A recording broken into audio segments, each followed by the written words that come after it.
কার প্রলোভনে, কার কান কোথায়? বাংলাদেশের 9.5 মাস অতিবাহিত হলো, এখনো সংস্কার সংস্কার সংস্কার সংস্কার। শাহাবুদ্দিন নির্বাচন কমিশন সংস্কার করে আইন শৃঙ্খলা পুনর্গঠন করে নির্বাচন দিয়ে দিয়েছিল। সেখানে বাংলাদেশে রশি টানিয়ে ভোট করার পর বাংলাদেশে জিয়ার আদর্শের দল বিএনপি, বেগম খালেদা জিয়া প্রধানমন্ত্রী হয়েছে।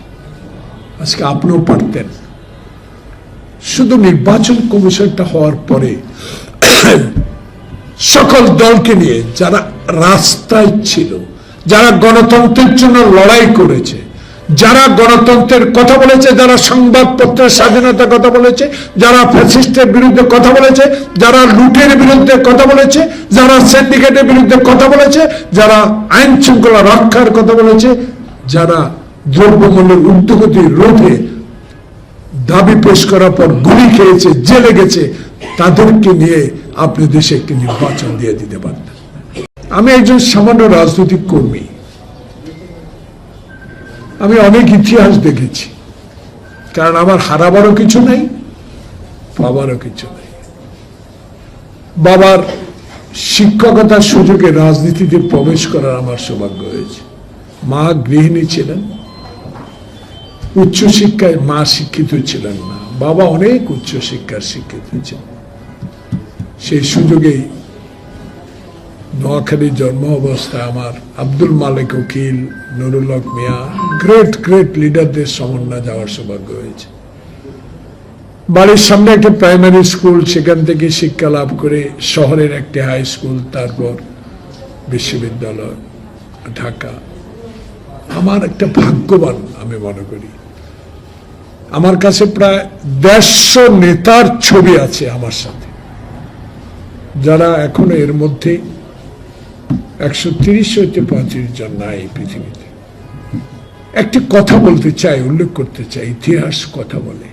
আতাউর রহমান খান চিফ মিনিস্টার ছিলেন যখন দেশে রাষ্ট্রপতি নির্বাচন নেই আওয়ামী লীগের ওসমানী সাহেব, ধানমন্ডির 7 নম্বর বাসায় সকল দলের রাজনৈতিক নেতাদেরকে আহ্বান করেছিলেন। আতাউর রহমান খানের একটা হুক্কা ছিল, অনেক লম্বা দড়ি, তো এর মধ্যে মাঝে মাঝে আগুন নিভে যেত, আমি এনে আবার এটার মধ্যে দিতাম। আমার একটা 50cc মোটরসাইকেল ছিল, সেখানে সিরাজুল ইসলাম শ্রমিক নেতা, আপনি অনেকে চিনবেন কিনা জানি না, অত্যন্ত অভিজ্ঞ,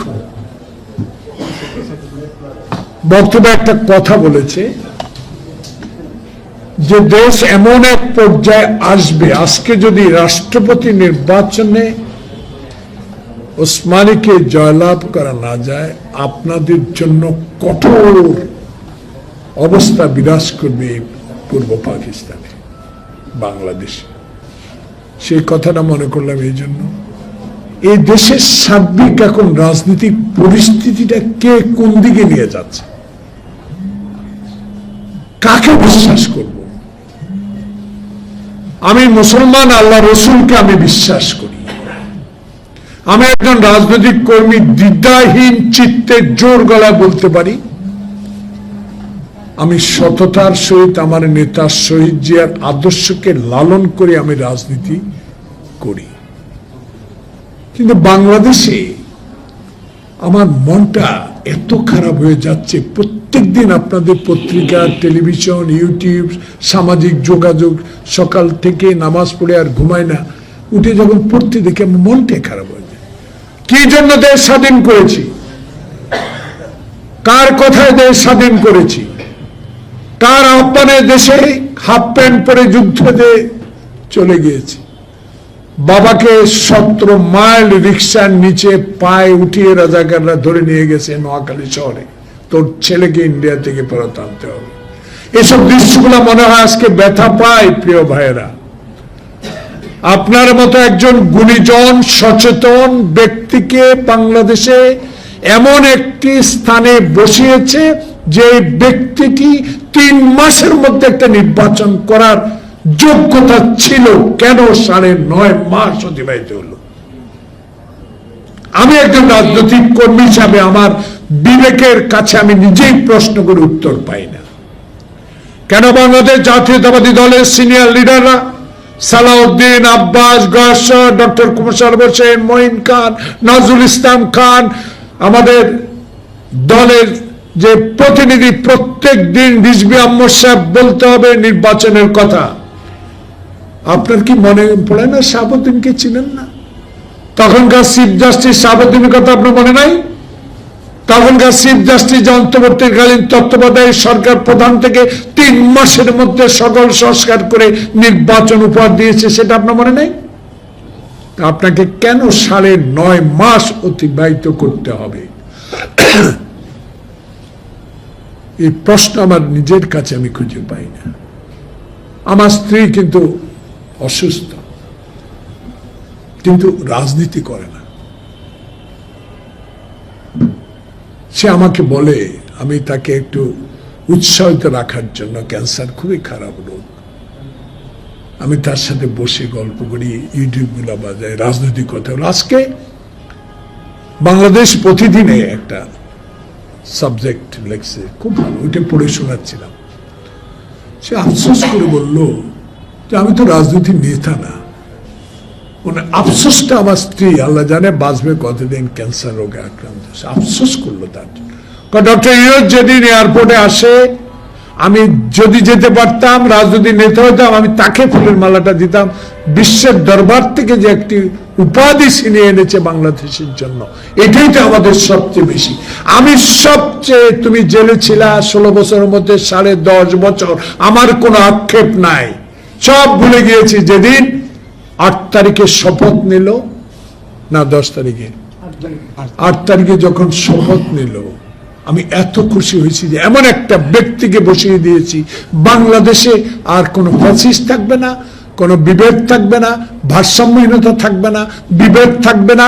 বাংলাদেশে এমন একটি ঐক্য সৃষ্টি হবে, যে ঐক্যের মধ্যে দিয়ে বাংলাদেশের তরুণ সমাজ, যারা রক্ত দিয়ে বাংলাদেশে এই 5 আগস্ট সৃষ্টি করেছে, সকল দল মিলিয়ে একটা ঐক্য করব। কার নেতৃত্বে? ডক্টর ইউনূসের নেতৃত্বে। সে ঐক্যটা বিনিষ্ট করা হইল কেন, হচ্ছে কেন, কার প্রলোভনে, কার কান কোথায়? বাংলাদেশের 9.5 মাস অতিবাহিত হলো, এখনো সংস্কার সংস্কার সংস্কার সংস্কার। শাহাবুদ্দিন নির্বাচন কমিশন সংস্কার করে আইন শৃঙ্খলা পুনর্গঠন করে নির্বাচন দিয়ে দিয়েছিল। সেখানে বাংলাদেশে রশি টানিয়ে ভোট করার পর বাংলাদেশে জিয়ার আদর্শের দল বিএনপি, বেগম খালেদা জিয়া প্রধানমন্ত্রী হয়েছে। আজকে আপনিও পারতেন। শুধু নির্বাচন কমিশনটা হওয়ার পরে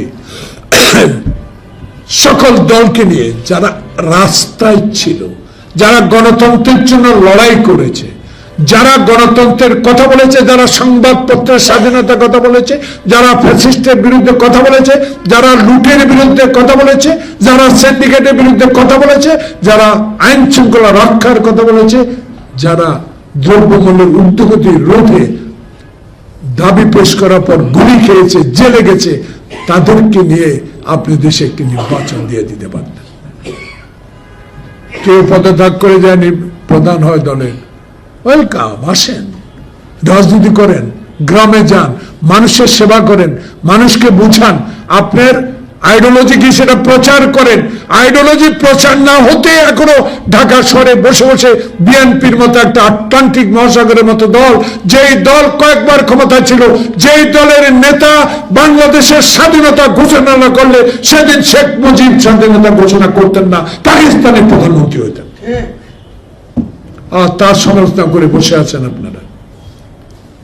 এক লুটেরা না গেলে আরেক লুটেরা আসবে। আরে লুট কারা 9.5 মাসে করছে, হিসাব বাইর হবে। আকা মোহাম্মদ বলছেন বিদেশে যান, 9.5 মাসে 10 বার বিদেশে গেলেন, আক্ষেপ নাই আমার দুঃখ নাই, উনি যাবেই, ওনার কথা আমরা শুনবো।